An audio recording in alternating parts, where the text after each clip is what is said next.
Microsoft Copilot versus ChatGPT, which is better? So hey everyone, welcome back to the channel. So in this video, I'm going to talk about Microsoft Copilot versus ChatGPT, which one is better. So first of all, let's talk about ChatGPT.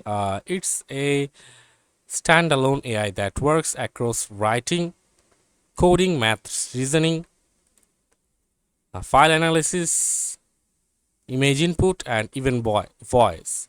It supports advanced tools like code interpreter, web browsing, custom GPTs, and integrates with APIs. It's great for developers, researchers, creatives, and general purpose use. And on the other hand, Microsoft Copilot is built directly into Microsoft 365 apps like Word, Excel, PowerPoint, and Outlook. It auto-generates, summarizes, drafts, presentations, and formulas based on your documents. It's optimized for business workflows and office productivity, not open-ended conversation.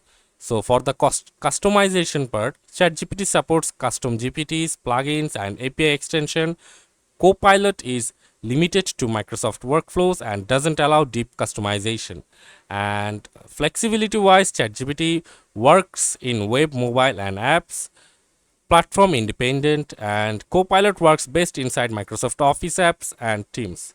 And if we talk about the pricing, ChatGPT Plus for GPT-4 is $20 per month. And on the other hand, Microsoft Copilot for Microsoft 365 costs extra on top of your existing subscription, usually $30 per month per user for enterprises.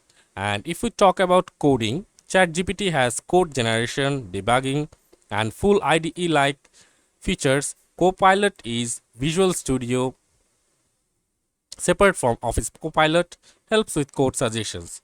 But the Office Copilot doesn't handle coding tasks. And you can use ChatGPT for creative coding, research, or AI powered workflows.